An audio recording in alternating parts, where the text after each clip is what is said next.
Welcome back to Murder with Mo, a Mang host podcast. With me, I have my co-hosts, Eunice, and I shouldn't have given you a last name. I'm gonna remove this. I'm so sorry, I outed you, Eunice. We'll cut this part out. Okay. With me is Eunice and Steph. Hello. Hello.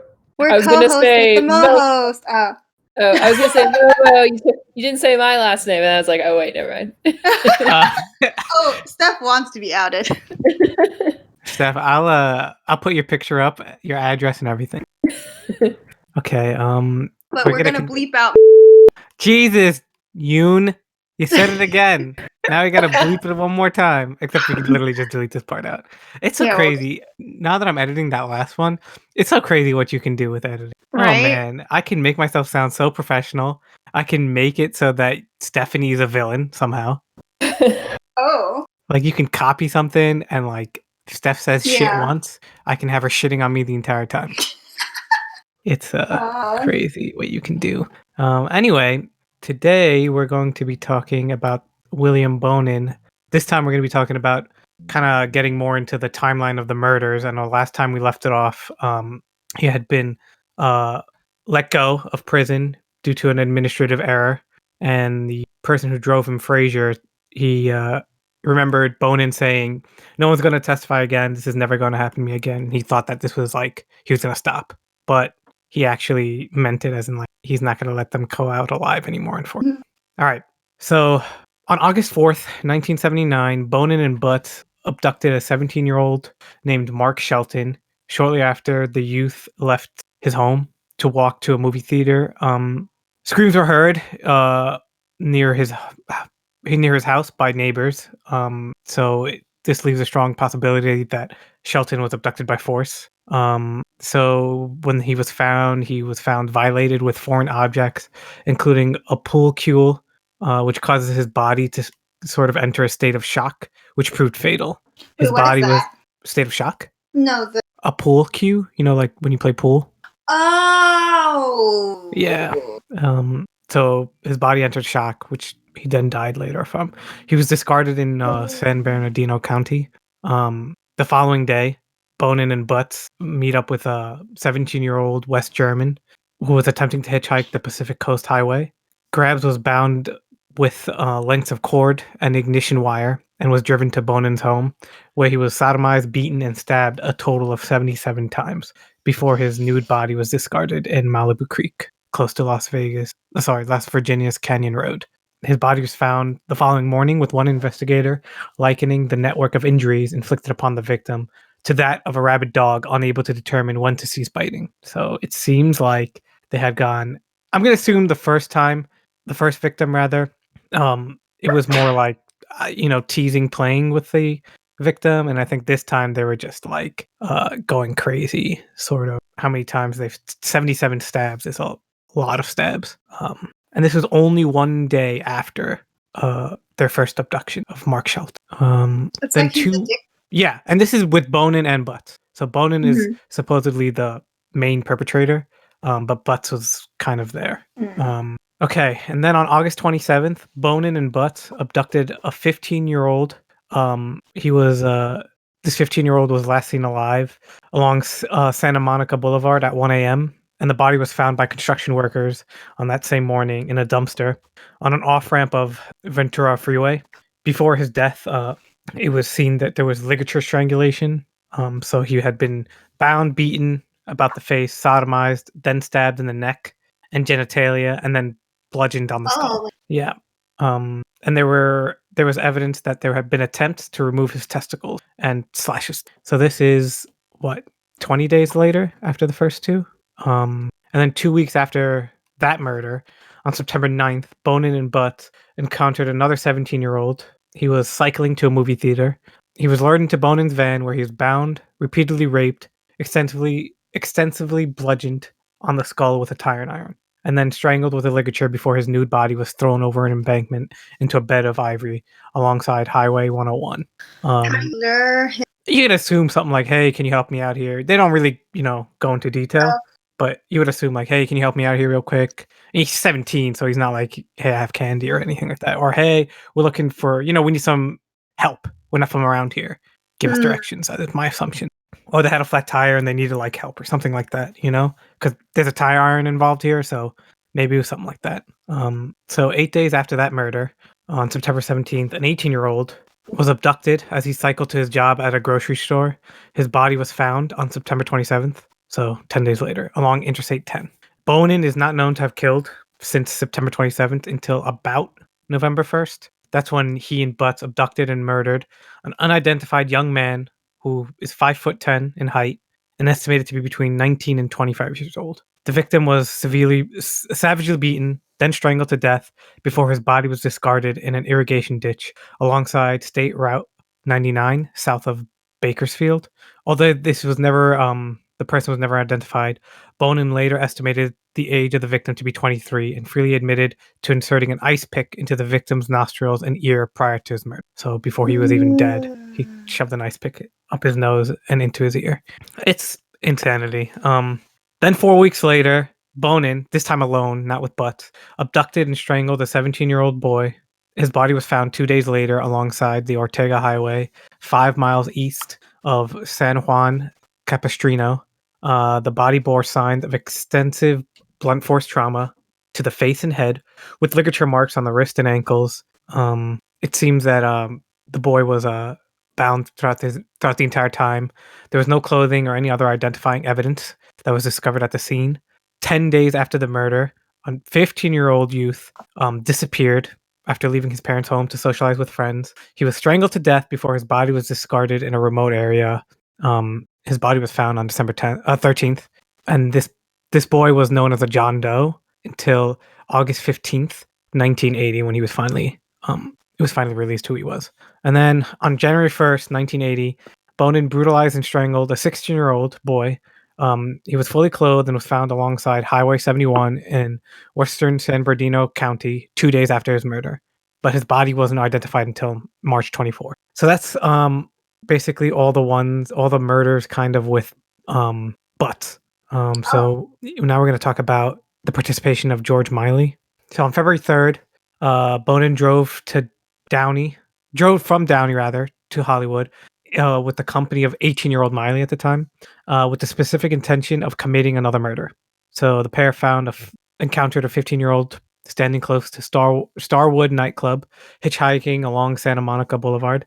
And according to Miley, Bonin and the boy engaged in consensual sex at the rear of the van as Bonin drove. And then Bonin whispered to Miley, "Kid's going to die." The boy was then overpowered and bound by Bonin, who then asked the youth how much money he had in possession. When he responded, he had about $6. Bonin ordered Miley to take the wallet and then raped the victim. Miley also attempted to rape, but was unable to sustain an erection. In frustration, Miley assaulted the victim with various sharp objects before assisting Bonin in beating the youth. Bonin then strangled the victim to death with a t-shirt and a tire iron as Miley repeatedly jumped on the victim's chest. His nude corpse was then dumped in an alleyway alongside East 2nd Street in Los Angeles. And just a reminder that Miley, when tested, had an IQ of about 56, which is sort of a low IQ, stemming from some mental issues. But, it seems here that he's still violent. So I don't necessarily excuse him, having a low IQ with him murdering somebody in this kind of a way. But Craig is a piece of fucking shit. Craig's like, "Oh, Momo's leaving? I could come back." Speaking of him leaving, I'm here. You know what I just realized? Do you guys remember Pedo Bear? No. Eunice, I'm just going to remind you that we are recording. We can just cut this out. Okay, go ahead.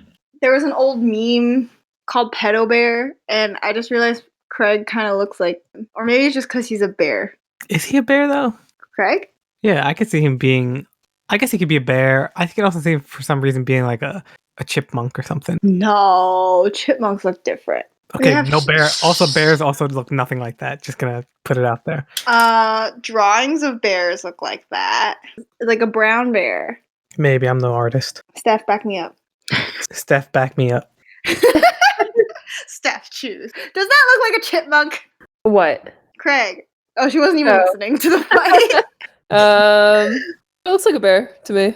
Wow, see? But could it also look like a chipmunk to you? No. Or like a No, squirrel or something? just looks like a bear. All right, well, anyway, 100%. back to murder. All right, so we last left off with me kind of explaining that. But you should say that, like, should be like, oh, sorry, the recording dropped off. Or something. Oh yeah, sorry guys, the recording dropped off. I mean, they wouldn't know, we just put the two together and it would have been But perfectly what if fine. it But yeah, sounds awkward? our recording, we used Craig for recording, and he just immediately left. And as I was like, okay, maybe I try to get him to come back in, which is he just records whatever conversation you want him to. And as I was trying to get him back in, he wouldn't, use commands to get him in, but he wouldn't come in. So I thought, oh, I'll just restart Discord to have him come back in.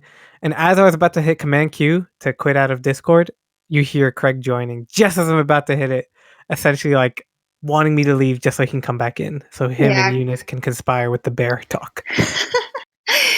Me, Steph, and Craig. I feel like Steph was bullied into it. I don't think so. I'm gonna choose to believe so. Okay, whatever floats your boat, Yeah. You know what I mean? Oh. I know what you mean, Eunice. I've said, you know what I mean, maybe 200 times, and no one's ever said, I know what you mean. And yet, you two conspiring against me. Soon it'll just be the co-host, not co-host with the With the mo-host? No more mo-host? Yeah. Just co-host? Yeah, co-host and Craig. That's all right. I'll start my own podcast. Oh, by yourself? Call it I'm Not Jealous with Craig. Mo and Craig. Yeah, it'll just be me and Craig. Craig leaves, and I'm like, come on. Yeah, but Craig's like, I don't want to be here, though. Maybe. Yeah. Okay, back to unfortunate murder. So last we left it.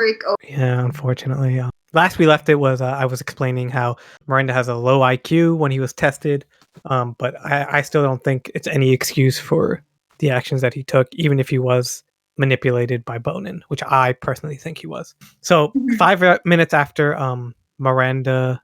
Is it Miley? Miley, I apologize. 5 minutes after Miley and Bonin had discarded the victim, Bonin suggested to Miley by saying, quote, I'm horny again, let's go and do another one. And then a few hours later in Huntington Beach, the pair encountered another 12-year-old boy victim who was at a bus stop on the corner of Beach Boulevard and Slater Avenue. He was lured into the van, and he was lured by continuously heard the victim crying as Bonin beat and raped him. And then Bonin forced the boy to sleep in his arms. Miley then hopped into the back to join in on the beating of the child and the crushing of his neck with a tire iron. And he said that he did this simply because he felt like it. Bonin then strangled the victim with his own t-shirt before they discarded the fully clothed body that was beaten alongside a dumpster in the city of Walnut. The body was later found after 3 days. And then on February 4th, Bonin was arrested for violating the conditions of his parole, and he was remanded in custody at the Orange County Jail until March 4th. Wow, but they had no idea he committed a murder? Exactly. It was just for like a violation of his parole. Right. So then the killings, you would think that, he would stop, but he didn't.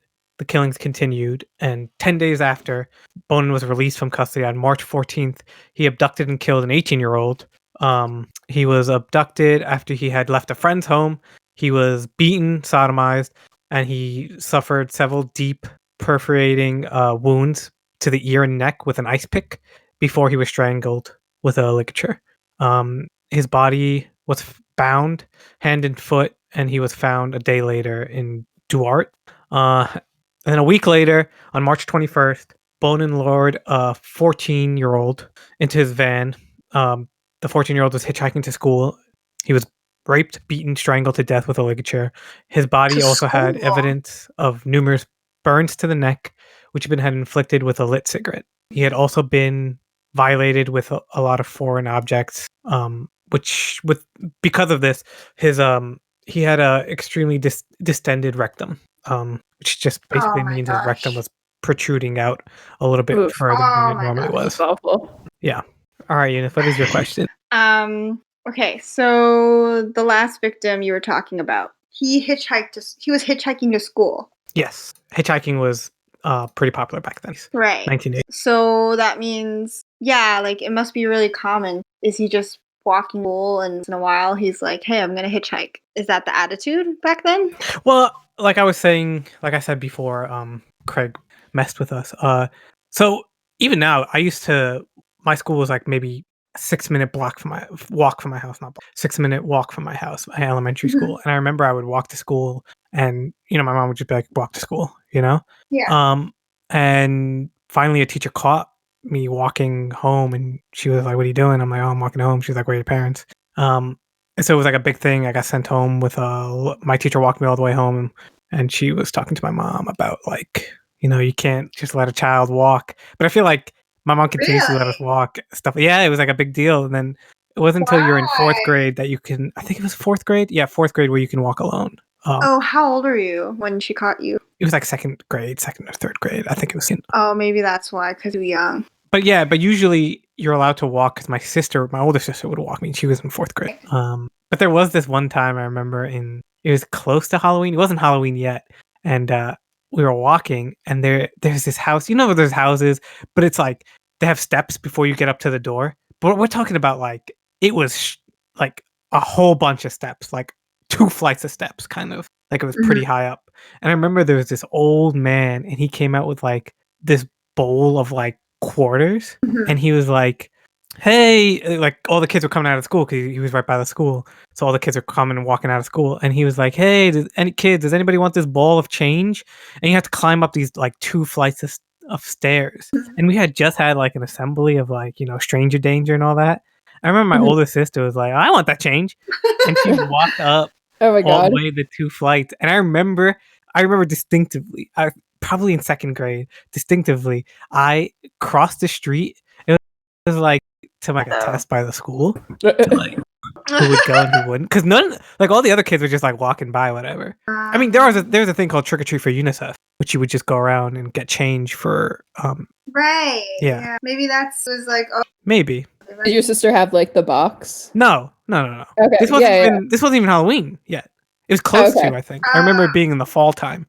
But it wasn't Halloween. But it was like, it was basically an auditorium like lesson of stranger danger because Halloween was coming up. Yeah. So it was something like that. And it was the same day. I feel like back in the day, that scenario. Yeah, that's what I was trying to allude to, Yeah. where it's like, I think because of things like that happened here with the Freeway Killer and, other killers, where it was later on not like you weren't allowed to have a child walk. There are still times where, kids in the city probably take the train all by themselves, the subway all by themselves to go to school or something. A 6th grader is probably taking the train to go to some school in the city, which is, crazy if you think about it. You're like that creepy old guy with the quarters. Because of Law and Order SVU. I've never watched any of the Law and Order shows. I just feel like it's so made up. Like so much. I know I love drama, but like this is way too dramatic in like a non-dramatic way. Oh, it's so good. Yeah, I enjoy it too. SVU. Yeah. I bet More Craig than likes it. don't talk about Craig. If you keep bringing him up, I swear he's gonna leave. But yeah, I definitely have seen episodes of Law and Order SVU where kids get kidnapped. Yeah, I would assume. You still see stories now where people are basically being thrown onto the tracks, and they're adults. Or just recently, I was reading in the news. Yeah, I've heard that. Some guy saved a woman from being raped by scooting towards them. Oh, but was she already in the middle of being attacked? Or yeah, so she was being attacked, and like the person scooted over, like on an electric scooter, to see what was going on. And when you said scooted over, I imagined no. Like he was on a scooter chair, and he just like scoot. No. Like he scooted over to see what was going on. Oh, good for him. And it frightened the attacker, which is like, I mean, terrible like scenario for the victim, but just like you're attacking on a subway and your fear was a scooter, like I think it's just like the suddenness of like you assume, I guess you're alone, and then suddenly someone comes out of nowhere. A subway station, I guess nowadays because of COVID and stuff, I can see it, but like you're never alone on a subway. It was probably really late at night, right? Yeah, no, but I'm saying you're still never alone. I've never been in an empty subway. Well, actually, there was a Law and Order SVU episode where a woman got raped on a train, and there were a bunch of people around her, and people were just like on their phones or on reading the paper, like they were just in there.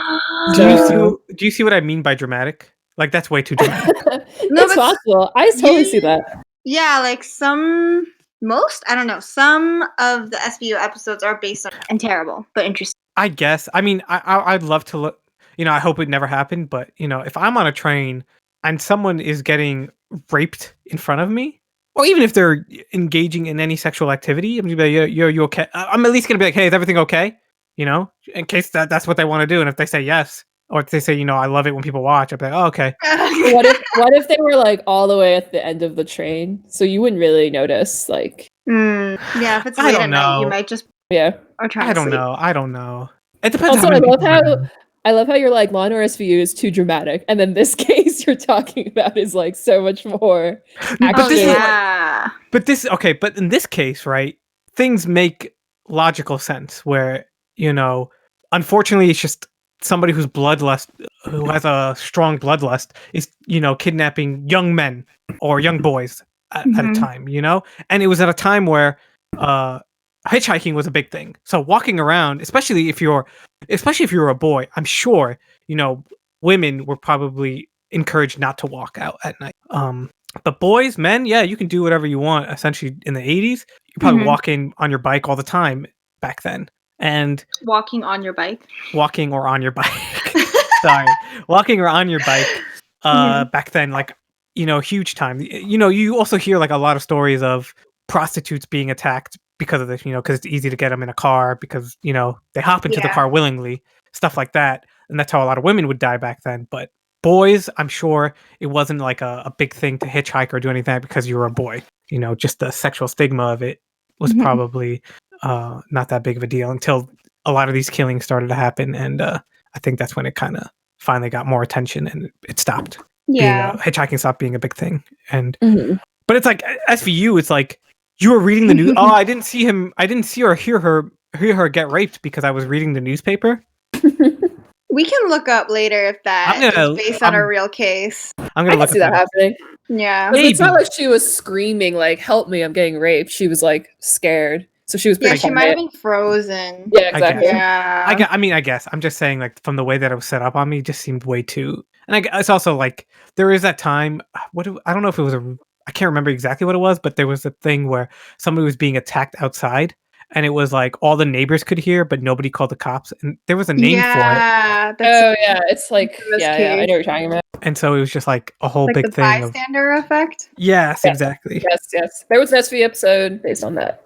Yeah, see, SVU has a lot of good episodes. They also have done episodes on. I mean, because it's Special Victims Unit, they do a lot of like child molestation cases. I remember an episode that they handled pretty well about like uncovering that this boys boarding school, like all the teachers were pedophiles and were raping the kids. Like it's not this case's level, I guess, where just one person raping a whole bunch of boys. But they do like cover topics like pedophilia and like why the cycle of pedophilia or cycle of abuse kind of happened. I mean, there's a whole Boy Scout thing too.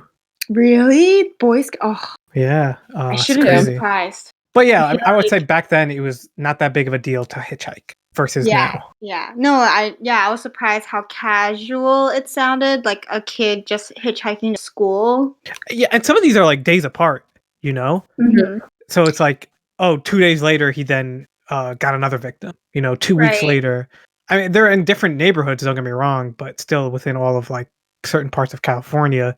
So you would think like I, as a parent, I mean, again, but I'm also a parent. I would be a parent in 2021. So it's very easy to think 40 years later in hindsight, like, oh, you shouldn't let your kids just, have more attention, especially since everybody's got phones now. It's very easy to keep tabs on kids. But I mean, even now, I'm sure kids get abducted all the time. Yeah, actually, now that I think of it, I guess it might be easy to tempt a kid by being like, oh, where are you going? Oh, you're going to school? I'll just give you a ride. Yeah. Because I know as a kid, I didn't want to walk to school. Really? So you would as a kid, you would have gotten into somebody else's car? I think I got the same stranger danger talking time that I wouldn't, but maybe if like I lived in the 80s or during a time when hitchhiking was more like common, maybe I would have, because I remember being really lazy and really not looking forward to walking. How far was the walk for you? It wasn't that bad. Was it like 10 minutes? Get out of here if it was like 10 minutes. I don't remember. Well, your legs are smaller. Yeah. No, Seth. It seems No, longer. No. Also in the suburbs, I think walking places, like things just seem so much farther apart compared to this. I mean, I will be honest with you. I one time got off to go visit you in your home, and when I got off the bus, it was literally just a field. Like he just dropped us off in a field. Yeah. And I was just like, wait, what? Yeah, and that's like a 5-minute walk. Yeah, I mean, it wasn't that bad of a walk, but like this is like the story of what I think of like when people say, "Oh, it's a small town and it's very easy, yada yada yada," and that somebody would just come to their car and be like, "Hey, like I'm confused, I'm lost, I don't know where to go meet up with my friend." So if somebody was to come up to me like, "Hey, oh, you're looking for Eunice? Yeah, I know exactly where she lives." You know, and he's like, "Oh, get in, and I'll take you there." I'd be like, I mean, I wouldn't have gotten in. I'd be like, "Can you just point me to the way?" Yeah, but back then maybe. Yeah, but back then I would have been like, "Oh yeah, okay," and Yeah. it would have been like a, you know, I don't judge any parent for having, you know, their child being taken in this way. Definitely not. Yeah. No one's at fault except for Bonin. Yeah, I mean, Miley, one could say, okay, maybe he was tricked, but from what I'm reading, he's jumping on chests. He wants to do this. Still, I think he's at fault. Yeah, I think talking about the responsibility of someone who might be, I guess, is he mentally challenged? Is that what?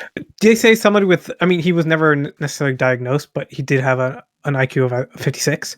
And they say someone with an IQ of, I think, less than 60 or something like that is usually mentally challenged. Okay. Yeah, I feel like that's kind of a hard debate to enter into, whether, like how much you can hold them to.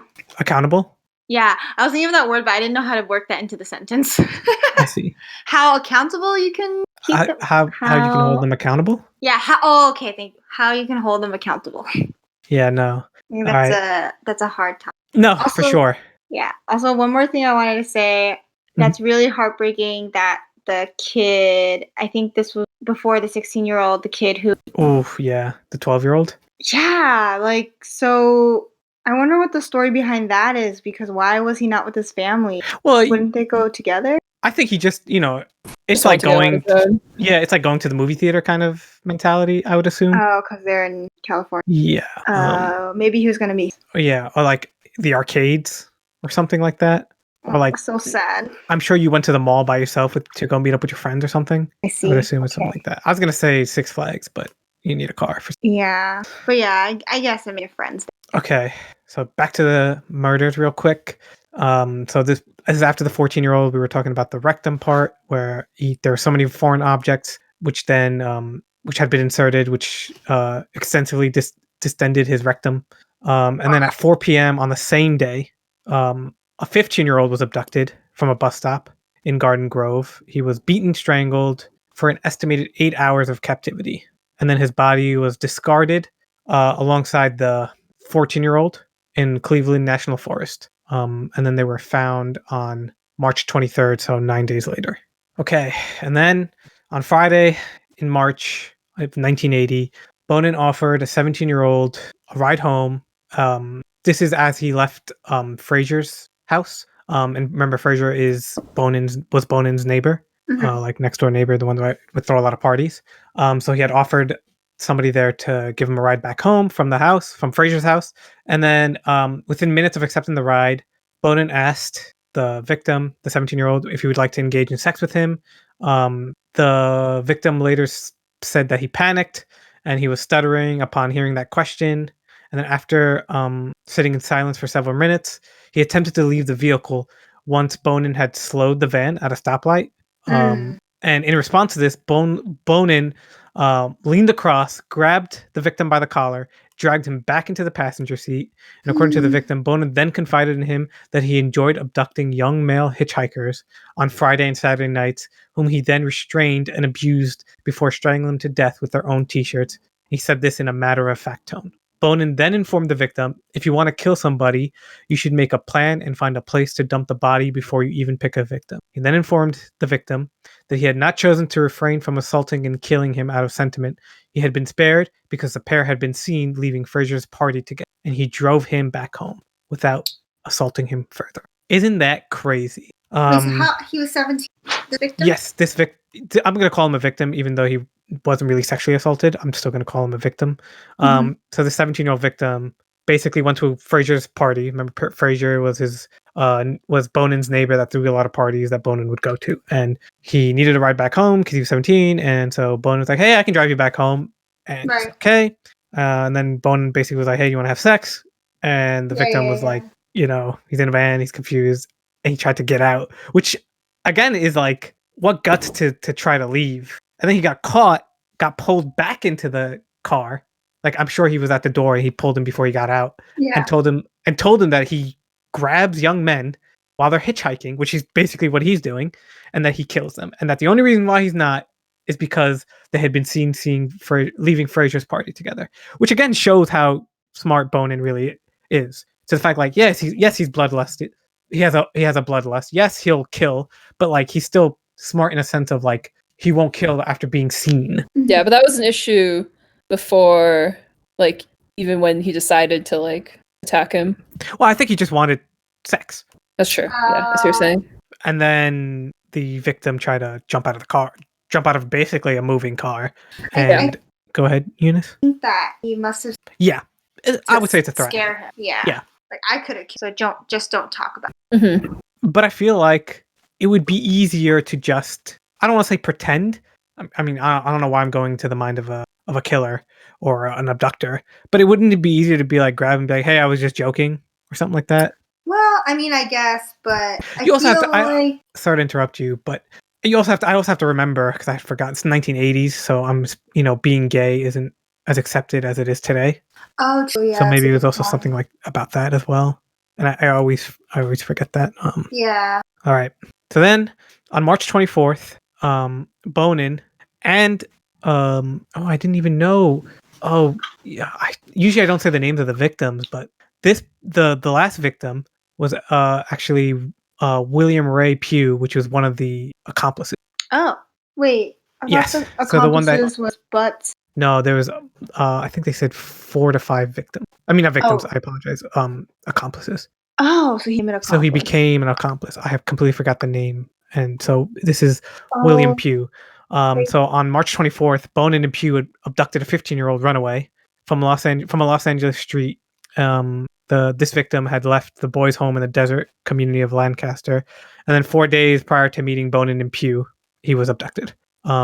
Pugh later testified that he and Bonin lured the victim into Bonin's van with an offer of $20 for sex. And after binding and sodomizing and biting the youth, Bonin then ordered Pugh to beat the victim up. And then after Pugh had bludgeoned and beaten the victim about the head and body for several minutes, Bonin strangled the youth to death with his own t-shirt before discarding the body at the rear delivery door to a Los Angeles business. The autopsy revealed that the youth's genitals had been mutilated, and he had received a total of 8 fractures to the skull inflicted by a blunt instrument before he had been strangled. Wow! So he even turned Pugh into a killer. Crazy. Yeah, he joined in. I have to look into it more. Yeah, there's a confession section, which we'll get to. Let's just finish up with the murders, and then we'll go into some of the confessions and stuff that happened afterwards. Okay. So then, on an afternoon on April 10th, Bonin abducted a 16-year-old youth as he walked to school. And this was a wound to the cervical spinal cord. His body was discarded behind a warehouse close to Artesia Freeway with the ice pick butts had driven into his skull, still protruding from his ear. So he didn't even bother to remove the ice pick. Then on May 12th, Bonin abducted and murdered a 17-year-old acquaintance of whom he had later stated that he had decided to kill when he had awakened that morning because he was tired of having him around. The body of the acquaintance was discarded behind a Westminster gas station. His body was found on May 18th, and an autopsy revealed that in addition to being bound and sodomized, he had been extensively beaten about the face and body and strangled with a ligature. 1 week after the murder, on May 19th, Bonin asked Butts to accompany him on a killing On this occasion, however, Butts refused to accompany him. Operating alone, Bonin then abducted a 14-year-old youth from a bus stop in Downey, killed him, and discarded his body in Live Oak Canyon. Bonin then visited Butts' residence and bragged off of the killing to his accomplice. Okay, and then we're going to go to his fourth accomplice, James Monroe. 9 days after that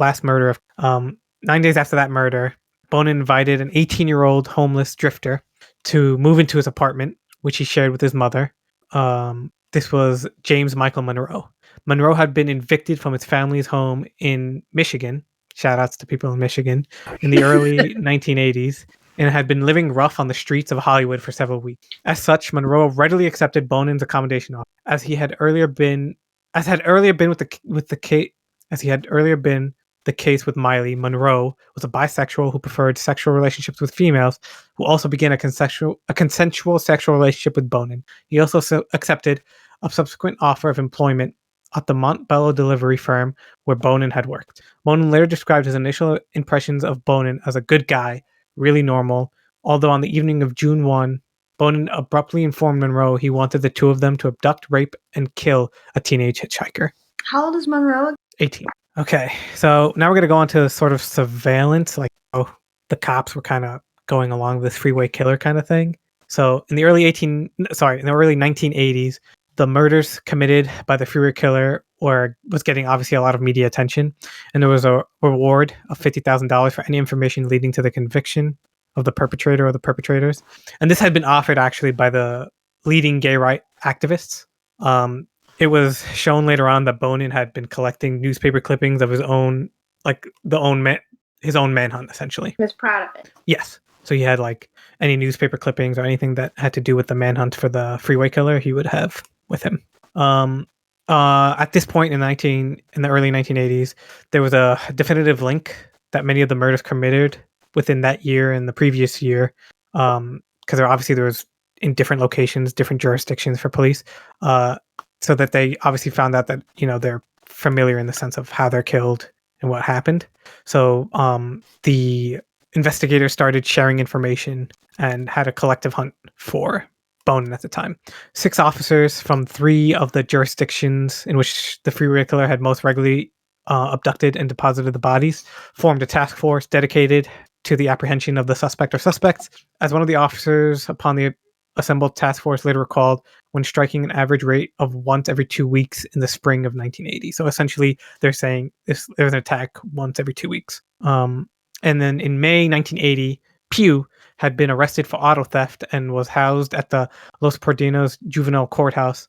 And on May 29th, Pugh overheard the details of the ongoing murders on a local radio broadcast and confided to a counselor his recognition of the perpetrators' modus operandi, because this was what was described to him by Bonin 2 months earlier. The counselor reported Pugh's suspicions to the police, who in turn relayed the information to LAPD homicide sergeant John St. John. That's a cool name. Upon hearing the confidential tip from the counselor, St. John conducted an extensive interview of Pugh, and Pugh withheld the fact that he had actually accompanied Bonin on one of the murders. The information he provided led St. John to deduce that Bonin may have indeed been the Freeway Killer. McVicker had also contacted authorities by this time to report his suspicions that Bonin may be the perpetrator. His suspicions were not dismissed, but regarded as one of the many public tips to be investigated. So that's when they decided to investigate into Bonin's background, and that's when his extensive history of convictions for sexually assaulting teenagers came up, and Detective St. John assigned a surveillance team to monitor Bonin's movements. The surveillance of Bonin began on the evening of June 2nd, 1980, which, coincidentally, on June 2nd, the same day as the police surveillance began, Bonin accompanied James Monroe and encountered an 18-year-old print shop worker standing at a bus stop in El Segundo Boulevard. Bonin and Monroe enticed the youth into the van. Upon learning that the youth was bisexual, Bonin persuaded the youth to accompany him to his apartment on a promise he would be paid $200 if he allowed himself to be bound prior to engaging in sex. At Bonin's apartment, he was bound, raped, beaten about the face and torso, and then informed he was about to be murdered. Before he was strangled to death with his own t-shirt, Bonin then placed the victim's body inside a cardboard box, which he and Monroe then carried to his van. The pair then drove to the residence of Butts, whom Bonin first invited to view his body. He got into the van. Butts got into the van. No, sorry. Let me repeat that. The pair then drove to the residence of Butts, whom Bonin first invited to view the body of the victim. And he said, quote, we got it in the van. It's a good one. Come on out and see it. According to Monroe, upon viewing the body, Butts replied, oh, you got another one? Before Bonin asked for advice as how to dispose of it. At Bonin's subsequent trial, Monroe recalled Butts' response, try a gas station, or where? I don't know which one. We dumped the last one. Monroe also later testified that Butts had actively dissuaded Bonin from discarding the youth's body in the nearby canyons due to the late hour. The body was instead discarded behind a disused Huntington Beach gas station where it was found 5 hours later. So this was literally the same day that police had begun surveillance on Bonin. After 9 days of surveillance on June 11th, 1980, police observed Bonin driving in a seemingly random manner throughout Hollywood. He had also unsuccessfully attempted to lure 5 separate teenage boys into his van. Before succeeding in luring a youth to his vehicle, the police followed Bonin until his van parked in a desolate parking lot close to the Hollywood freeway, then discreetly approached the vehicle. Upon hearing muffled screams and banging sounds emanating from the inside van, the plainclothes officers forced their way into the vehicle, discovered Bonin in the act of raping a 17-year-old boy. He was an Orange County runaway who he had handcuffed and bound. So that's how he was caught. In the act? Essentially in the act. Which, again, I get why the cops didn't stop him, but why didn't you the surveillance started on June 2nd, same day. And yet, they still didn't catch him taking that 18-year-old and essentially killing him, taking him back to the house, and taking him all the way to Butts, his other accomplice, to show him what he did, to then dump the body. But then 9 days later, they literally watched him try to lure 5 separate teenage boys, waited until followed him until he got to a desolate parking lot, then walked in slowly until they heard the muffled screams and caught him. Essentially, the boy was already raped at that. That's when they charged him or arrested him. I don't know. Yeah, that's But I get it, right? If you catch him, oh, what are you doing? Oh, I'm just offering rides. Right, yeah, they wanted to at that guy. Yeah, this 17-year-old. So then, afterwards, he was initially charged with the rape of a minor, and he was held on the suspicion of one of the murders. He was detained on a $250,000 bond. So then, the next day, Monroe, the homeless man that was staying with him, stole Bonin's car and fled to Michigan.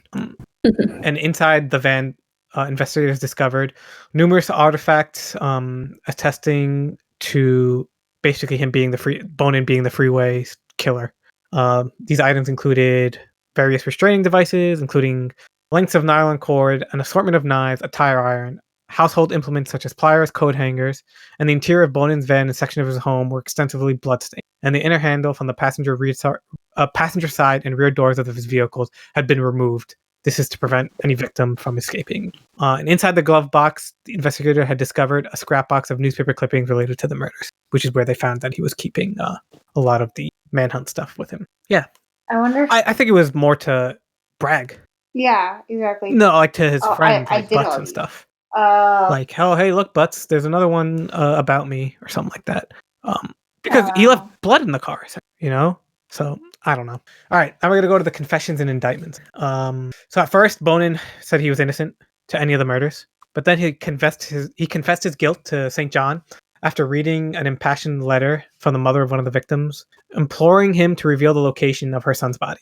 Over the course of several evenings, Bonin confessed to abducting, raping, and killing 21 boys and young men.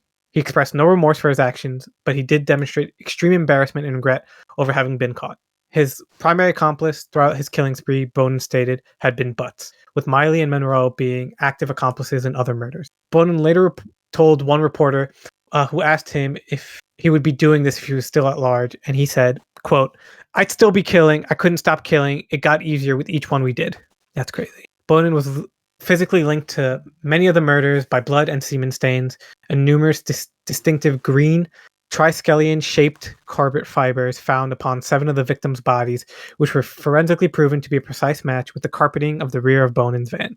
Furthermore, upon 3 victims' bodies, investigators have discovered hair samples, which have been proven to be a precise match with Bonin. Medical evidence also revealed that 6 of the murders for which Bonin was charged were committed was charged were committed by a unique windlass strangulation method, which was referred by the persecutor of Bonin's Los Angeles County trial as a signature trademark. Initially, he was arraigned for the murder on July 25th, and by July 29th, Bonin had been charged with an additional 15 murders, which he had confessed, and upon prosecution believed that they had sufficient evidence to obtain a conviction. In addition to the 16 murder indictments, Bonin was charged with 11 counts of robbery, 1 count of sodomy, and 1 count of mayhem. He was held without bond. And on August 8th, these charges were formally submitted against him. 3 days later, Bonin was without legal representation and was appointed an attorney named Earl Hansen to act for his legal representation. Hansen remained Bonin's attorney until October 1981, where at Bonin's request, he was replaced by William Charvet and Tracy Stewart. And based on the confession, police obtained a warrant to search basically Butts' Lakewood property on the same date as Bonin's initial arraignment. And on July 25th, the search uncovered evidence linking Butts to several of the murders to which Bonin had already confessed. And Butts was brought upon municipal court on July 29th, charged with accompanying Butts on 6 murders committed between August 1979 and April 1980. He was charged with also 3 counts of robbery. And in a press statement relating to the police investigations into the murders issued on this date, the Los Angeles County Sheriff's Department stated, Bonin and Butts are believed to be responsible for the kidnapping, torture, and murder of at least 21 young males between May 1979 and June 1980, before adding that 5 further murder charges would likely be filed against the men in Orange County. At first, Butts proclaimed his innocence, but then confessed to having accompanied Bonin upon each of the murder forays in each of the charges listed against him, and to have actively participated in the sexual abuse of several victims. Butts was adamant that he had only had a limited role in the torture of the victims, but confessed to actively participating in the torture of 1 victim. Butts claimed he typically drove in an aimless manner, as Bonin abused and tortured his victims in the rear of the van, then stopped the vehicle in order to assist in restraining the victim, as Bonin escalated the torture. When he was asked why some of the victims had been subjected to more extensive blunt force trauma than others, Butts stated, in many instances, Bonin would escalate the level of beatings to which he subjugated his victim if the youth resisted his sexual advances. That's basically, if they resisted, they got beat up more. If they didn't, he was less likely to beat them.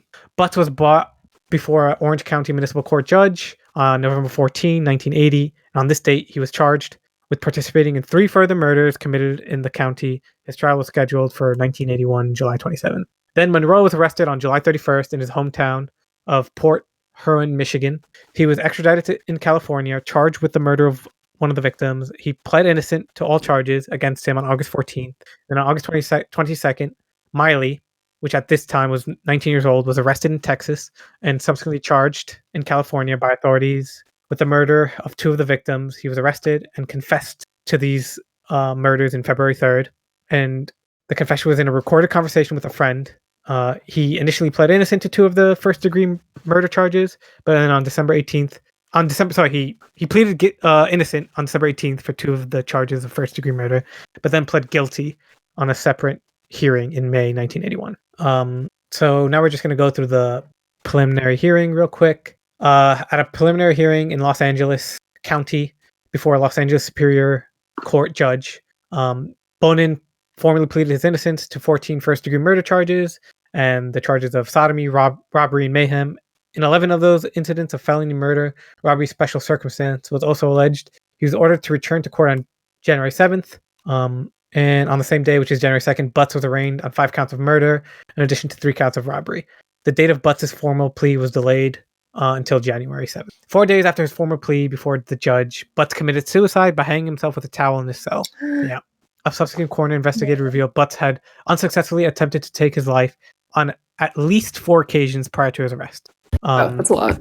Prior to his attorney theorized that Butts' depressive state had been magnified by the impending release of transcripts of his client's testimony at the preliminary hearing, in which Butts had graphically described the torture the victims had endured prior to the murder. And then prior to Bonin's impending trials, Miley and Monroe had agreed to testify against him in the trials in exchange for being spared the death penalty. So the deputy district attorney, Sterling Norris, agreed to seeking dismissal of additional charges of sodomy and robbery filed against Monroe if he honored his agreement to testify. In the case of Miley, Norris agreed to accept 2 separate pleas of guilty to first-degree murder in exchange for 2 consecutive sentences of life imprisonment with a possibility of parole after 25 years if Miley agreed to testify against Bonin at the trials.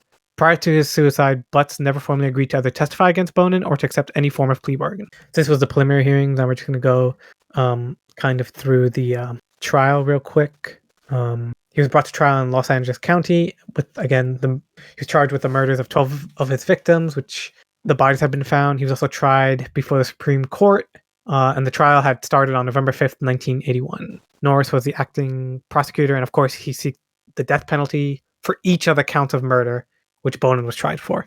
Stating in the speech to the jury, "We will prove he is a freeway killer as he has bragged to a number of witnesses. We will show you that he enjoyed the killings. Not only did he enjoy it and planned to enjoy it, he had insatiable demand and insatiable appetite, not only for sodomy, but for killing." He also elaborated that Bonin had followed a depressingly familiar routine in his murders of forcing his victims into the van before overpowering and binding his victims. He would then repeatedly rape his captive between and throughout instances of torture before finally reaching the climax of the orgy by killing his victim.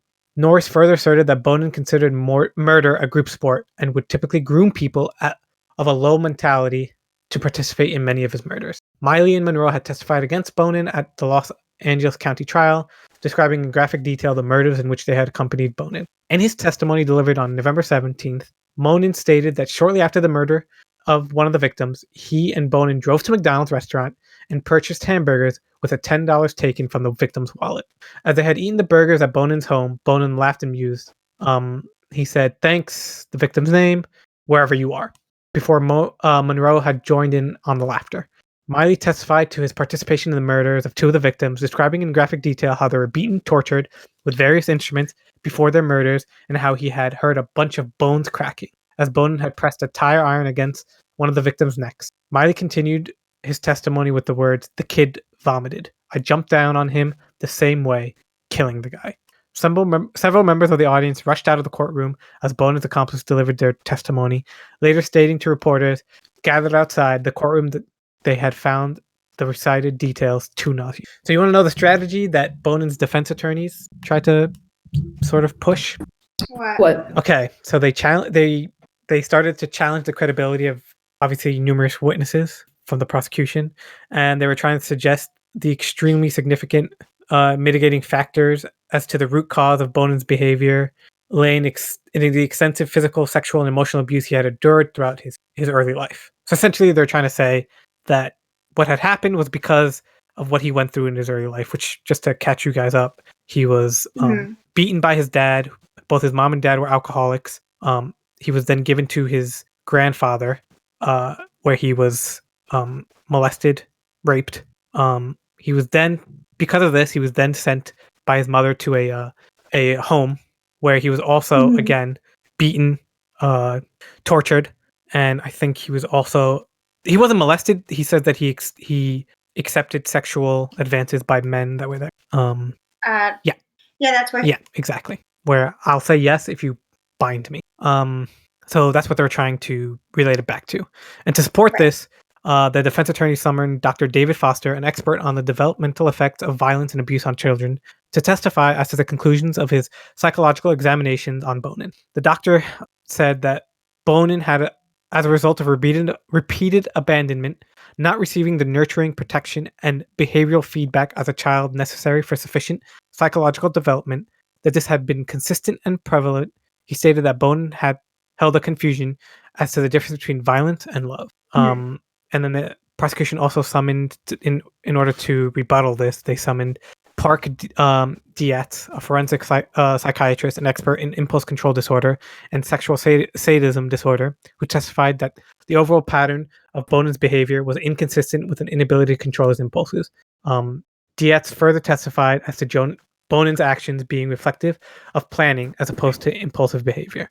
In summary, Dietz concluded that Bonin was a sexual sadist, and that although he suffered from antisocial personal disorder, neither of those conditions had impaired his ability to control his actions. So basically, what do you guys think about that? Well, I mean, I kind of alluded to this in the beginning of, his youth being some sort of a factor of, like, he didn't know what love is, essentially, but not to the extent of this. It could be a factor, sure, but I kind of agree with Park Dietz on this one. Of sure, it may have made his sexual relationships much more difficult, or even, confusing love and whatever. But they're trying to say like, oh, he did this because it was impulsive, like he just had these sexual urges that he acted on the moment, essentially what they're trying to argue. But, multiple times they say this happened, like stabbed 77 times, you could say, okay, maybe. But for multiple times, grooming other people to kill, sure, Yeah. even if it is the fact that how it was because of how he was treated as a child, I still don't think I think he knew it was wrong, because he did try to hide. He tried not to get caught. He felt bad about getting when he got caught. That's what he did. He felt no remorse. The only remorse he felt was about getting caught. So he's at a certain point he knows what he's doing is wrong. Whether he thinks, oh, just because it's wrong doesn't mean he can't do it, is a whole different story. But he knows what he did was wrong. I wish he got the help that he could when he was younger. Maybe this wouldn't happen. But I don't know. What do you guys think? I agree that I feel like you can't say that he committed all these. There wasn't planning involved, like as evident from one of they said that one of them said that like he thought Bonin pretty normal. Oh, Monroe thought that Bonin was, until like one day Bonin's like, hey, you want to just go and abduct somebody? I feel like you can't say that's impulsive. Like Bonin definitely has a pattern. I feel like it's kind of complicated though, because I feel like this might be a weird word to use, but I feel like he was educated differently on life compared to us, in that he kind of learned growing up that like every adult, like no matter what corner he to, commits sexual to young children. So even as an adult, even though maybe he meets people, or I mean he encountered the justice system that was just like, no, that's wrong. How can you convince someone who's been sexually abused by his own family, by the system, by the orphanage, by jail, by like everybody? Like, how can you convince someone of like a truth that they lived with their whole life, their whole childhood, that actually no, like what you experienced was wrong this whole time? You weren't supposed to experience that. I'm not justifying his behavior, of course, but I'm just saying that like I understand that part of his legal team's argument, like you were saying, Momo. Like I understand that. So I don't think his actions, like I don't think you can say that his murders were impulsive, but at the same time, I feel really bad for him because of how he learned to live. You say this, that he didn't know it was wrong, but remember he went to jail, what was it, 2 times beforehand for sexually assaulting kids. Right, but I'm saying I could understand why he would not care that the justice system said it was wrong. I see what you mean. Like he was sexually assaulted and they didn't ever got caught. Yeah. So for him, it's like, how come like who did me wrong never got caught? Nothing happened to them. Only I'm getting caught. It's not that I do something wrong. It's just that I'm doing it in a wrong way. That's leading me to get caught. What about you, Steph? What do you think? Yeah, it's tough to say. I feel like he knew it was wrong, but at the same time, it was like something that could happen possibly, but like the rewards were so great to him that he didn't really care. So like the risk, yeah, there was just not that much risk, because he like did it a bunch of times before he did get caught, and even then when he did get caught, it wasn't even that bad. It was like a year, right? True, yeah. And he was let out. Yeah, so he's probably just like, yeah, it's not that big of a deal if I get caught. Well, I mean, he said after the second time that he'll know he won't get caught anymore, in which Frazier thought that meant that he was going to stop, but it actually meant that he was going to start just killing so he doesn't get caught. So I think that's even where the escalation went, where he's like, oh, I don't want to get caught anymore. Oh yeah, he was maneuvering the system. Yeah. Right. That's true. Yeah, I feel like he could have been educated better in by the justice. Yeah. Like I think the punishments weren't enough. They were very light, like Steph said. I don't even think the punishments were even. I think, I don't want to argue about, do we think prisons are rehabilitation centers or just like money making centers? I personally am on the side of, people prison is a business at the end of the day. So they want to make money. But I just think that if he had been rehabilitated, or, again, this is the 1980s too, 1970s actually. If he had been rehabilitated, or it's, was given a counselor, was given anything like that some of this could have been maybe avoided. That's just my honest opinion of it. Of like, hey, if he had gotten the correct, he was in a hospital, but he couldn't stay there long enough because he kept attacking the men there. And when he was sent to prison, the prison said, "Oh, he's great behavior," and let him out.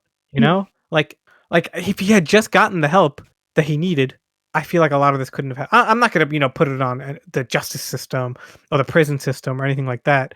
But I'm just saying, at the end of the day, like he was let out twice. Both times, didn't teach him anything. And on the last time that he was let out, he basically that's where he got the idea to kill because he doesn't want to get caught. It's not a strong enough motivator for him to just go to prison. I think there needs to be some sort of rehabilitation. Yeah, I also wonder though, like he's been through so much throughout his whole childhood and as a teenager.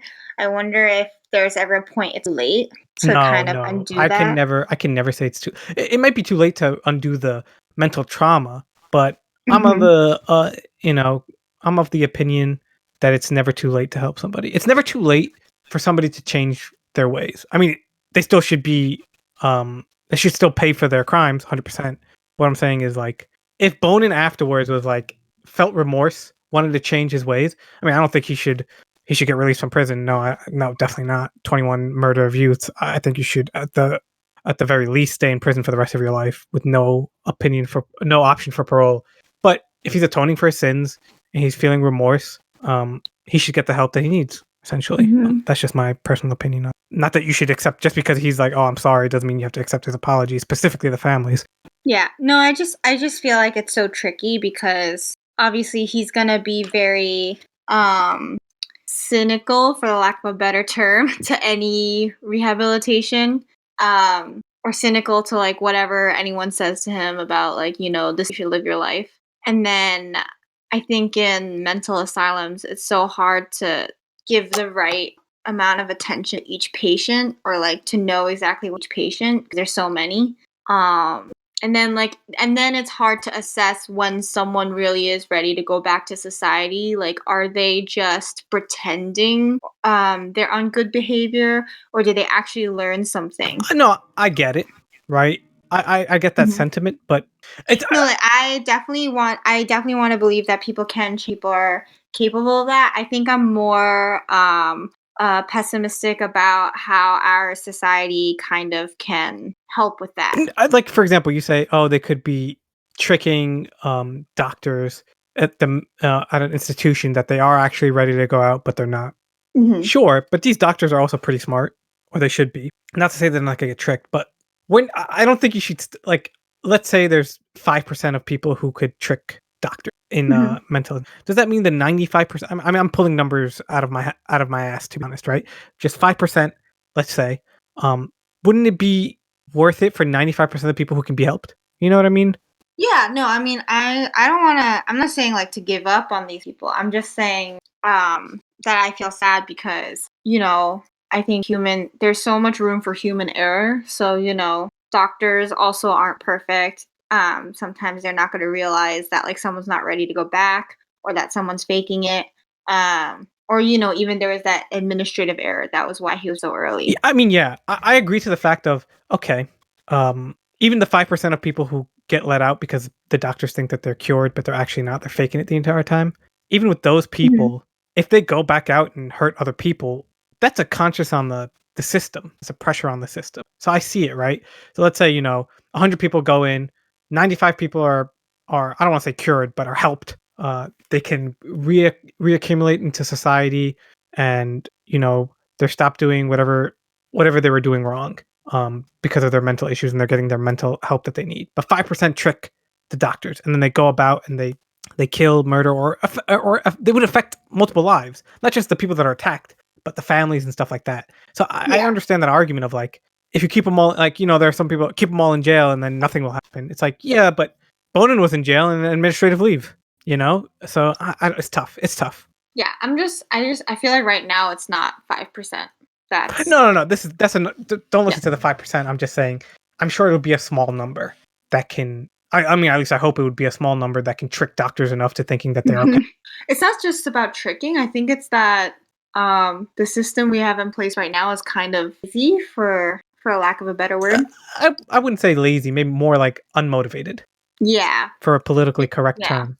Yeah. Yeah, it's tough. Okay. Yeah. So actually, well, Sorry, before we go back, so the prosecution and the defense, they're kind of talking about if we can hold Bonin accountable for what he did, right? Because of how he grew up. Is now a good talk about Miley and how and if we can hold him accountable. Actually, do we even answer the question of if we're gonna hold Bonin accountable? Oh yeah, I think I hold him accountable. I'm of the mind of, and this happens throughout even to nowadays of like, well, this is how I was brought up. This is how I was taught. This is how I was raised. Like when you go to the army, drill sergeant yells at you. So when you become a drill sergeant, you yell at other people. Stuff like that, or like your manager was a micromanager, so then you become a micromanager kind of aspect. I don't want to relate it to murder, but of like just because something bad. I mean, this is something awful that happened to him. I'm not going to take that away, right? I'm not going to compare it to, being under a micromanager. But just because something bad happens to you doesn't necessarily give you the right to do something bad. I get that his morality was changed, but he went to prison. He was told that it was wrong. He was caught, and instead of being, I think he could have gotten help for it 100%. But I think yes, 100% he's responsible. William Bonin is 100% responsible for his actions. Mentally responsible. Sorry. I think it could have been stopped. Yes. I think he could have been helped. Maybe. Not 100%, but maybe. I think if he was never attacked, would he do this? Maybe not. But, what do I always say? The sins of the father don't go onto the sins of the son kind of aspect, which has nothing to do with this, but essentially of like, what happened to him doesn't give him the right to do the same thing to others. Even though his viewpoint was changed. I can understand that his viewpoint was changed, but it's not like society doesn't exist to tell him that his viewpoint was wrong. And he wasn't like mentally handicapped. Right. But I feel like, especially with fake, quote unquote, fake news now, I think we see how easy people are depending on, I don't know. I feel like I'm not as confident where I can be like, I guess I'm not confident that if I were in, could I like come out of it or snap out of it, not engage in this, what it seems like he was addicted to murder. Well, yeah, they said that it was like an addiction. He says basically that if he never got caught, he wouldn't stop because every kill it just got easier. Yeah, I can totally see. Sure, I'm not saying that it couldn't have been stopped if he got help or it wasn't twisted. It could be the catalyst, but at the end of the day, you're still like you say you talked about fake news or the news that's going around, right? At the end of the day, if somebody tells me that $1 equals 5 quarters, so somebody gives me $1 and I give him 5 quarters, that person that did it could have done it with malice, right? He's still wrong for doing what he did, but I'm also wrong for not fact checking.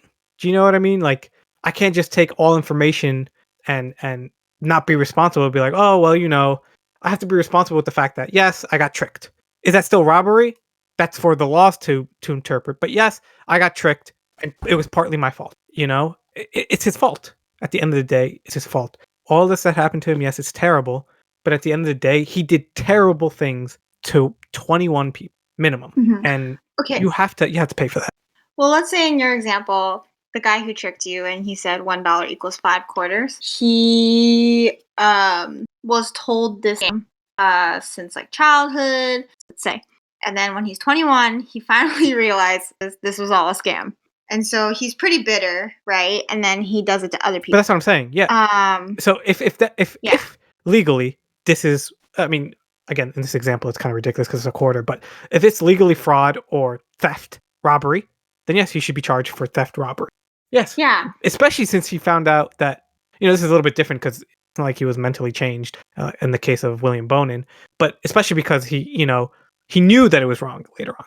I can understand him when he attacked. Not understand, but like I can get that defense somewhat when he attacked people sexually because that's how he was attacked. That's how he thought love was shown. Maybe you can argue that, but I mean, I feel like he was never. I mean, he could have had a messed up viewpoint of love, is what I'm trying to say. Right. Because he wanted to be bound, he wanted to be held. But I'm just gonna put it in the fact of like society failed him, his parents failed him, and all that. But at the end of the day, he makes the ultimate choice. Whether he, I think he's mentally sane enough to know. I just think he is. I mean, but it can be argued. Yeah, I don't know. I guess maybe I'm sympathizing too much with murder. Like maybe I shouldn't be doing this, but I feel really sorry for him because it's like in the case of the 5 quarters equals $1 guy, It's like everyone got to trick him. Everyone scammed him. And finally, when he's an adult, he realizes he was scammed his whole life. So he tries to turn around and do this. And then everyone's like, no, you can't do that. I mean, like, this scenario kind of sucks because it's not like he's mentally into it. Yeah, it's kind of trivial. Yeah, but I'm trying to say is that I feel like we kind of have the luxury of being educated a different way. I think the three of us kind of grew up being taught right from wrong. I don't think Bonin ever got some kind of education of, oh, this is right and this is wrong. It's almost like he had like an animalistic upbringing, a very sexual upbringing. I see what you mean. And then to be introduced to concepts of right and wrong when he's already like an adult, of course, I feel like I understand if he's just like, what the heck are you talking about? You guys are lying. Like, you're just pretending there's this thing called right and wrong. Obviously, everyone sexually is children, just how the world works. But there are still rules. That's what I'm trying to say is, regardless of it, there are still rules that he was aware of. I'm sure he was told that it was wrong, whether he accepted it or not. That's what I'm trying to say of, like, if you take the mentality out of it, right, and in the simplest of forms, you're told a rules, and if you break the rules, you're told that there are consequences, which he knows because he was caught twice beforehand. You're told there were consequences. He went through the consequences. I mean, whether he thought they were big enough or not, there are consequences for what he did, and yet he continued doing it. Now, his mental sanity, I'm just saying, in that kind of a cold cut case, he's wrong, right? That's where I'm saying that's where he's still held responsible. I get it if he's mentally not all there. Whether he should get the death penalty or not is a whole different story. But I think he should still. What would you do? Can you rehabilitate him and then let him out? That's unfair to the 21 people and their families and everybody that was touched by that. True. And if it happens in the future, even worse. So what do you do? If you don't I don't want to say make an example out of him, right? But for future people to know, he was also mentally not in a great place, mentally messed up, and he was still punished. I mean, whether he should have, because he later on gets the death penalty, and he dies by death penalty. But whether he should have gotten the death penalty or not is a whole different discussion. Personally, I don't think he should have gotten the death penalty, but I'm not within the rights of. I'm not a victim. I can't even put my shoes, in it. The things that he did were terrible. Yeah. And he's lucid enough and mentally well enough to know what he did was wrong. Because he says that he can hide the body. He plans it. Whether he felt remorse or not because of his mental issues, I wouldn't care if I was part of the family. If that happened to my son, my brother. So I don't know. Just to finish off his case, he was found guilty of the 10 murders, of which he was convicted on March 12th. He was then brought to Orange County for 4 more victims that had been murdered in that jurisdiction. And then he was found guilty of each of the 4 murders, in addition to the 3 counts of robbery. And then his formal sentencing on August 26th. On this date, Bonin received 4 further death sentences. So he had received death sentences in the first case, and then first trial, and then he was moved to Orange County to face 4 more deaths, 4 more murder counts, in which he was guilty for and received 4 more death sentences. And he was incarcerated on death row for 14 years at San Quentin State Prison, awaiting execution in the gas chamber. In his years on death row, he took painting and writing as hobbies and received several minor awards for his artwork, short stories, and poems. He also corresponded with numerous individuals, including the mother of some of his victims. In the corresponding exchange with victims' relatives, Bonin never expressed any regret or remorse over having murdered their sons. On one occasion, Bonin informed one of the victims' mothers that her son had been his favorite victim, as he was such a scream. Ew. Yeah. And this is, again, to say, like, he's received awards for his artwork, short stories, and poems. I get it that life has to go on kind of thing, but God. What did he paint? And he painted, yeah. What did he paint? Oh. Because I know the clown killer. I'm sorry, Steph. I didn't really look at his artwork. Let me do a quick Google check here for you. What do you think he painted? Nature. Boys. Please no. Oh, we have signed artwork. Boys. It's called. I'm sending the link now to our Discord. Valentine's Day Wishes in Part. That's what this is called, and it's creepy as all hell. 3,500. Won an award? I don't know if this won an award. This is not worth $3,500. Yeah, I'm gonna say the first unsaid about Bonin. This sucks. Hold on. There's an even I think this artwork here kind of goes into his the nature of his mental state at the time. This one's called Iraq Nightmare in Part. Very weird. Listen, art is subjective, but I'm not a fan of it. I don't get the minor. Okay, just so we can wrap this kind of up. Bonin contended to his defense attorneys, in addition to several people with whom he corresponded, that Butts had been the actual ringleader behind the murders, and that he had simply been Butts' accomplice. These claims were refuted, and Norris says, who was a prosecutor at the time, said that he was the leader and he chose weak people he could use. And I think this was just a way for him to kind of put blame away from him and put it on Butts because Butts had committed suicide. Okay, so Bonin was supposed to be killed by gas chamber, but that was superseded with lethal injection in 1992 because after the execution of Robert Alton Harris, which is the first inmate in California that had been executed since 1967, Harris had exhibited evident symptoms of discomfort for up to 4 minutes throughout his 15-minute execution in the gas chamber. These symptoms had included convulsion, and because of this, California opted to use lethal injection instead of the gas chamber. And they branded the gas chamber as a cruel and unusual method of execution. I get it, but I just feel, okay, so I'm on the mind of the person is 100% guilty and they're going to go to death row, right? This is now we're talking about death penalties, right? If this is the case, right? Person is 100% guilty, like William Bonin is, like without a shadow of a doubt. Okay, you can give him.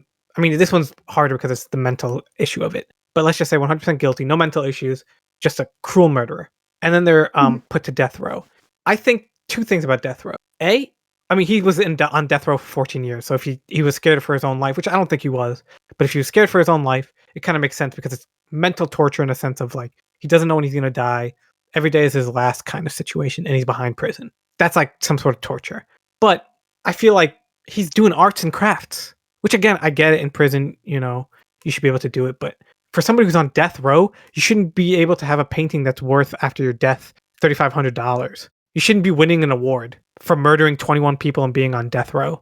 Prison should be hard for you. There are a lot of famous people that do like terrible things to like women and kids, and they get paid for their art. Like Woody Allen, for example. That's like the first example that comes to my head. No, but I'm saying like this is a violent. Let's say Bonin didn't have any mental issues, right? So he just did it. No mental issues, no child background, right? So he just did it for the fun of it. I don't think he should be able to paint on death row. I think his life should be miserable. That's just my personal opinion. Because he's not being rehabilitated because he's never coming out. So no, he shouldn't be able to paint. No, he shouldn't be able to watch TV. You're arguing that. Yeah, no, he should for those 14 years. He should be totally miserable. Yeah, completely and utterly miserable.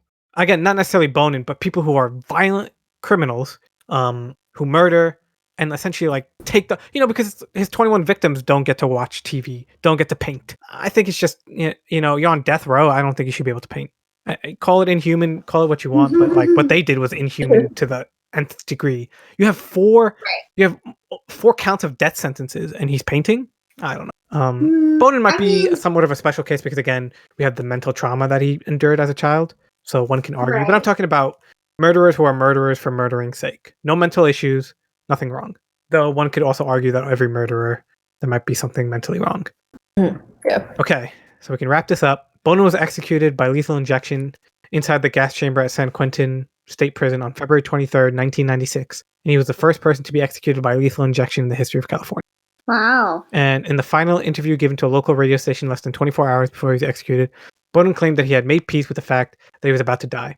He added that the only real regret was that he had not pursued his teenage passion of bowling long enough to have turned professional. When asked whether there was anything he had to say to the family of the victim, Bonin stated, "They feel my death will bring closure, but that's not the case. They're going to find out."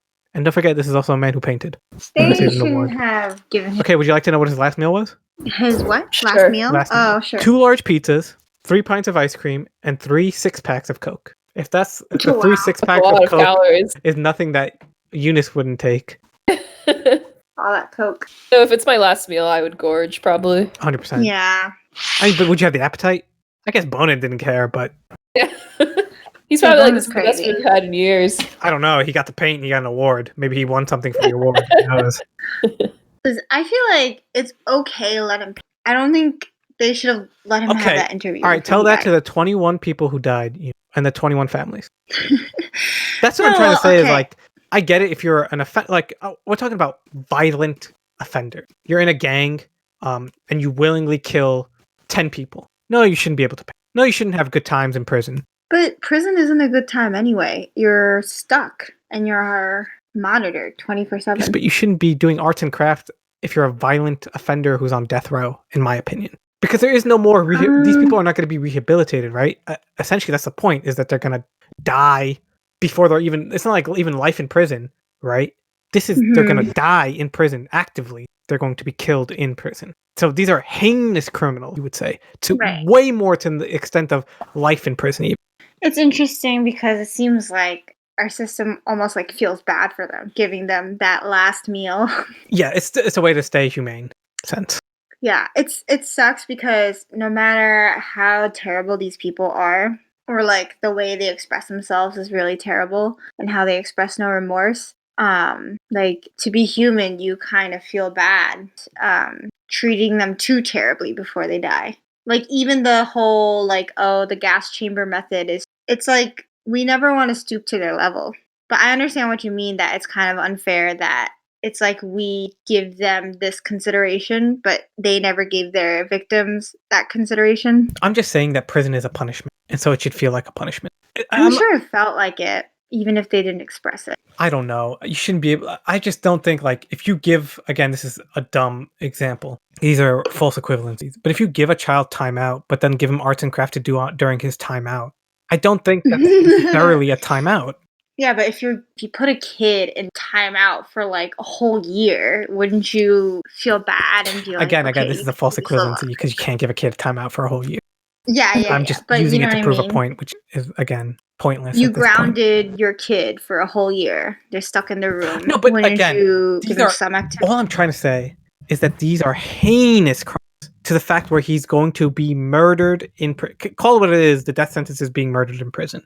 Right. So what I'm trying to say is, like, for these people, I don't think they should be able to do arts and craft. I don't think there should be any enjoyment found in prison. The 14 years should be complete and utter hell. That death is basically a relief. I think arts and crafts is okay. Why not just start like hitting them and like beating them up? No. Steph, you're taking it too far. Just. Oh my God, Steph! The dictator came out. No, I just think that's extreme, Momo. I give them their paints. No, but again, yeah, let them paint. All right, Steph. So 21 victims and their families. They ask you, "Oh, you're the warden, Steph. Oh, how come he's allowed to paint and my son is not allowed to live, to breathe?" What's your answer? I mean, at the end of the day, he's still human, even though he's like a monster to like everyone. But he should be able to have some basic human needs. No, he should, obviously, I'm not saying don't torture him, right? The torture should be that everything good in the world, I'm not necessarily Bonin, but everything good in the world should be, I think, should be not taken away, but like shouldn't be given, you know? You shouldn't have rights to paint if you're on death row. You should be able to walk, breathe, talk, even be with other people. I don't think you should necessarily be in solitary confinement, right? Because that's just going to make you go crazy. But no, he shouldn't be given arts and crafts. No, he shouldn't be given a cell phone. No, he shouldn't be given video games. No, maybe books. I can give you books. No, he shouldn't be given paints. And no, he shouldn't be given an award in prison for his paints. Maybe he can write.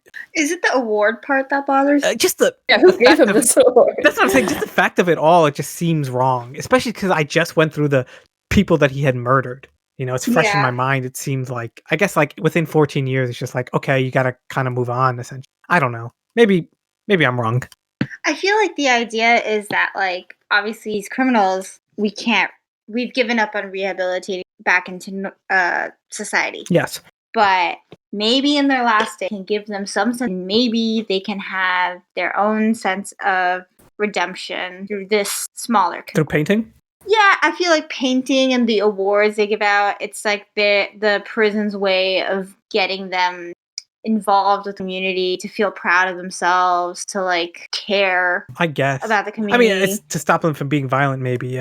Yeah, I guess to distract. I get it. It just seems unfair. I could be wrong, right? Maybe they should be allowed. I don't know, but it just seems so unfair. I feel like I'm so hot and bothered because of the all the murders that I just went through and all the 77 times one person was stabbed.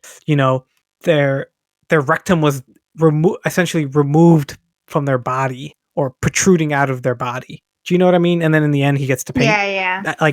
It's that dichotomy that always gets me. Maybe I'm just being passionate and angry about it. No, I understand. Anyway, thanks for listening. Does anybody want to add anything? Steph, Eunice? No, I think I'm good. Okay. Mom, I'm gonna send you a documentary on like prisons in Sweden and how they're like super humane. Yep. Even to like, won't that just make you mad? Even to super like heinous criminals like murderers and stuff. I would have to double check that. Please double check. But because that's what I'm talking. I'm not talking about. Maybe like one. I feel like one murder though, they probably get the same. Depending treatment. on like if it's an accidental murder, I can see it. Sure. If someone feels even remorse, this person felt no remorse. I don't know. Anyway, thank you for listening. That was Murder with Mo. A Mang Mo-host and the co-host. Mo-host with the co-host. A Mang-ho production.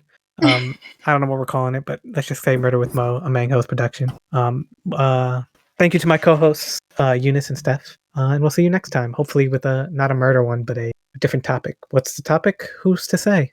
Anyway, thanks for listening and see you later. Bye. Bye. Oh no, I gotta do Craig.leave. Usually I have it on my copy and paste. What do you mean?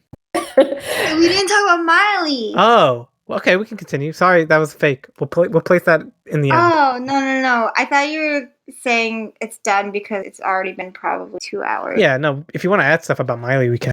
I was wondering if we should do, so I follow this YouTube channel where they do K-pop news.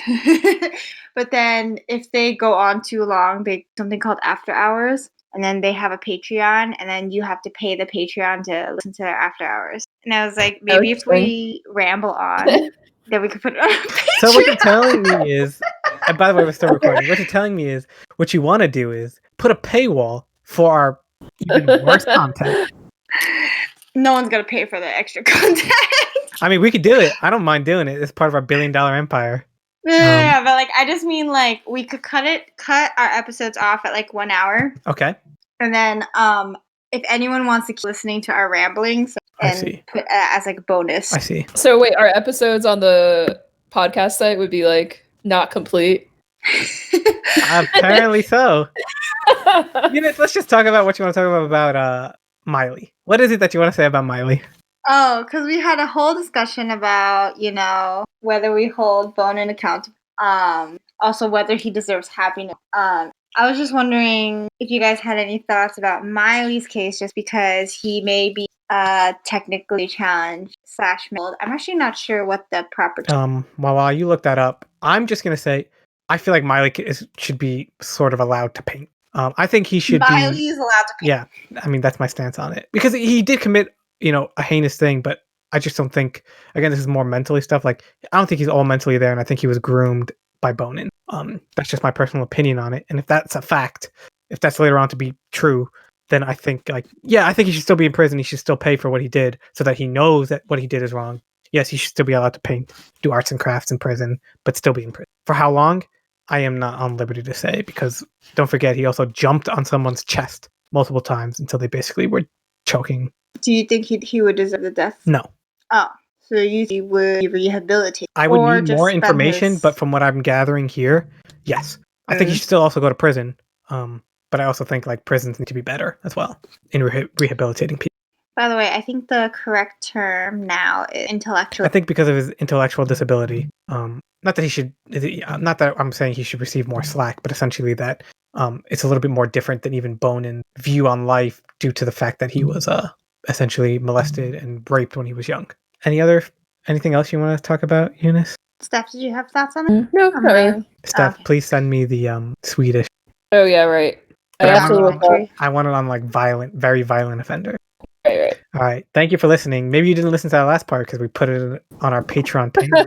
Who knows? Wait, it's too short to be on our Patreon. Eunice, I'm going to tell you this right now. There's no Patreon for this. Oh, man. We'll do Patreon where you know how sometimes we'll talk I need to get afterwards? my billion. Maybe we'll record. We'll continuously record until we were just about to leave, and then as someone edits, we can record these parts out, and then for our Patreon, we can have people listen to us rambling about whatever the hell we ramble about. Ooh, the unedited. Exactly. Or we give them the unedited with the oohs and the ums and the you know what I mean? But you know what I mean? Hey, do you want 20 you know hours of you know what I mean? Hey, Steph, you know what I mean? Yeah. You know what I Thanks, mean? You and Craig, you pieces of shit. Steph always knows what I mean. Yeah, what do you guys want to talk about for our Patreon people? Oh, this is the Scandinavian prisons. Why Scandinavian prisons are superior? Superior, okay. Oh, they're open prisons in which detainees are allowed to live like regular citizens. I don't think Mom was gonna be for they have this. they have like music studio equipment for people to use. They can make their podcast. I want to Not see. Not only do they paint, they make music. Again, this is because of like. Again, I want to see if this is like murderers. Right. Well, the person they interviewed he killed one person. And what was the reason? Let's see. It was drug related. So he was probably on drugs / bought drugs. Okay, I can again. It was a 10 years. This is. Do you see the group therapy session? That does not look humane. The one where they're all in separate cages. Yeah, that looks like a scene from what's that movie? Oh, yeah, that is creepy. Humane. Oh, that's probably the inhumane or like the people that would get the death penalty if they were in the U.S. Wow, yeah, they must really not trust them. I love how it's like, oh, group therapy session with all these people. No, you can't keep them all together. Gotta separate them and put them in separate prisons. But yeah, they can have a community. Cool. But they can make music. Also, isn't it like, not to generalize, but isn't a lot of Sweden's population have a low criminal rate? Well, they don't punish people for like small crimes like possession. Oh yeah, I don't think you should either. Yep. Yeah, the people that are in prison are like they've done something pretty bad. Oh my god, this article mentions Law and Order. Dun dun dun. Is that the theme song? Dun, theme song? Oh, that's what it is. Dun, dun, dun, dun. Okay. Oh, you mean like the transitions? It's always like, wait, hold on, I have to dun dun. That's how it is. Oh my god, I love Law and Order. Steph, if you watch Community, they do a really good parody of Law and Order. Okay, I'll look it up. Sounds funny. I think it's so funny. Actually, they did a good job because the guy who directs Law and Order, Dick Wolf, I think is his name, he worked with them on that episode. Nice. There's this one, I'm sorry, I'm going to spoil just one scene for you. There's this one scene where this guy, he gets a hot dog from a hot dog stand. And, he's like talking to his partner, his lawyer partner or whatever. And then he was like, keep the change. Actually, you know what? Keep the hot dog. I don't know why. I thought that was hilarious. You guys are going on a tangent that I have no idea what's going on. I can't believe you don't watch Law and Order, Momo. It's so New York. I mean, this just seems... It just seems like such a dramatic show for no reason. Bro, you have not seen dramatic till you've seen Criminal Minds. I feel like Criminal Minds too. I've seen scenes of Criminal Minds. My sister watches it, and I'll walk in, and it'll always be like this old guy like outrunning this young guy. What's going on here? Old people can't run that fast. It's just like, also like this one guy who's like, I've deduced with the reasoning of all these blocks that he must be in this building here. Yeah. And I'm like, you've deduced from what, sir? Also, you're not going to double check? No. What's going on I don't here? like Criminal Minds. And they're like, and I asked my sister, and he's like, oh, well, he's like a super genius. I'm like, he could be a super genius. He's not a supercomputer. Yeah. If you're talking about unrealistic, I feel like that show's unrealistic. Like, I get to the point of like, okay, make it dramatic so that you can get to the end or to the conclusion of what you need to get to.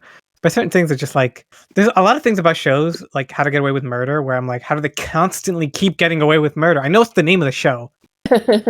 But yeah, at a certain point, if I was a cop and every single time a murder happens around the school, these same 7 people are suspects, I'm going to be like, you know what, officer? 7 officers. We're just gonna trail you for the entire time that you're in the school. Wait, Momo, totally unrelated. Mm-hmm. I found someone that killed a lot of people. Okay. And was in the system. Okay. Anders Bering Breivik killed 77 people in a bombing and mass shooting. And he was only sentenced to 21 years. What? That's not even a year for every person he's killed. Yeah, and he went through the normal system. In Scandinavia? In Norway, yeah. That's insane. What? I don't think that's fair. Yeah, I don't think that's fair either. Oh, thank you. Why Norway? It's like our college dorm. They're all so successful. Just saying. Time you meet, someone on death row. Oh, I can't look at it because it has ad blocker. Same for me. No. Steph, do you just roll around with no ad blocks? I guess not. I don't mind it. She's like, I don't got this problem. Hold on, I'm going to try a different browser. Okay, there we go. Here, I found a New York Times article. Oh my god, never mind. He said the most outrage that he got 21 years came from the US because everyone thought he should have gotten life. Maybe it's also just because I've been in the US. But actually, I wanted to mention that, but they do say if he's sorry to interrupt you. They do say if he is not considered a threat after serving his sentence, the maximum available under Norwegian law, he will be eligible for. Eligible for what? He'll be eligible. So it's not like they're just going to release him after 21 years. He has to be not considered a threat. Yeah, I feel like maybe it's an American thing. I feel like when we punish people, it shouldn't be guided by anger. Okay, so what's the punishment? Okay, so they're basically saying that he could be kept indefinitely because they could keep adding a succession of. Oh, okay. Yeah, but as long as he just doesn't hurt anyone in prison, he'll probably do fine. Can you? I can agree with this. No, I guess I don't think you can. You know, Steph, because of this, I think I'm gonna change my style. Maybe it's time for a better way. Well, they're allowed to paint now. They're allowed to paint? Maybe he was allowed. Maybe he could be allowed to paint. I don't. Who am I to say? Yay! And you could only get this exclusive access if you had paid behind the paywall. Wait, what? What made you change your mind? I think it's just cooling down. Of in the end, they're still people. I just. Yeah. It's the victim stuff of if I was murdered, do you know what I mean? Or if somebody closely was murdered, how would you feel? That's the thing that always gets me. Of course. Yeah, if you're the family of the victim, obviously you'd want harsher punishment. But then, I don't know. I definitely don't want to be in the position of the person who determines the punishment because it's too hard. Yeah. You won't make everyone happy. Probably no one happy. I mean, this one's fine because he can be in there for life. I thought it was 23 years and he can come out and be like, I'll see you next week when I kill another 77 people. But no, it's... Well, this is a shooting, right? This is a mass shooting? What is it? A bombing and a shooting. And he basically said, what did he say? He said that he was sad that he could have killed more. But people just say things. His demeanor, testimony, and declaration that he would have liked to kill more people, that to help convince judges that however lenient the sentence seems, Mr. Breivik is unlikely ever to be released from prison. I feel like it's pretty common for people like this guy and serial killer criminals. They just say very defiant things. I don't regret anything, fuck you all. I wonder if it's just a defense. Again, I get it. The person is a person at the end of the day when you boil it down, but 77 people have died, Yeah. Daughters, mothers. Yeah, I can't believe, I can't imagine turning into a person who just... how would you feel? I get it, it's coming from a place of anger, but how would you feel if Mr. Breivik moved into right next door to you, Steph? Yeah, it would be weird / terrifying. And that's what I always come back to of it's so hard to man, I don't know. Maybe I just need to be more forgiving. But I'm not I'm not the victim or the victim's family, so maybe it isn't. Yeah. I don't know. It's tough. Yeah, it's definitely. I mean, I'm not reading this whole article, but especially in Bonin's case, it's really tough just because we know how he grew up. Yes, that's what I'm saying. Not necessarily Bonin in general, but people who are I guess I get it. If you treat people, you should still treat people as people. I can get that. I can get behind that message. Maybe after coming away from a couple of minutes from the victims, after reading all the murders and stuff they did, after researching it also too and reading about it all, it kind of gets to you. But yeah, I get it. Treat people with kindness, treat people better than you'd want to be treated. But it's just it's so tough when you read this kind of stuff. They didn't give that same consideration to their own victims. So why do they deserve our consideration? But yeah, I don't know. It's all complicated. Agreed. Eunice, is this satisfactory enough for the extra money that we're going to make? Yes, I think so. All right. Thank you, everyone. Wait, we didn't even talk about Miley. Oh, jeez. Oh my god. Keep tricking me. You keep tricking me. What do you want to say about Miley? Eunice, for the next 5 minutes, I'm not going to speak. In fact, Mike is muted. It's not that, but it's like I keep asking the Miley question, and maybe it's because like we're subconsciously so uncomfortable with it, we just like don't answer it. I already said I think that he should be in prison or be, in a rehabilitation center. Oh yeah. And I had said that I think that he should But be he able doesn't to get released. If he's deemed, as the Norwegians would say, he's deemed not a danger to society. But I think he should still be able to pay and atone for his sins. I think he was groomed by Bonin. That's my personal opinion. Eunice, what do you think? Wait, guys, I gotta go soon. Okay. Then I'll just say that I don't know. Even more when you consider intellectual. Yeah, that's my. It's complicated. Thank you, Eunice. And with that, good night, everyone. Good night. See you next week.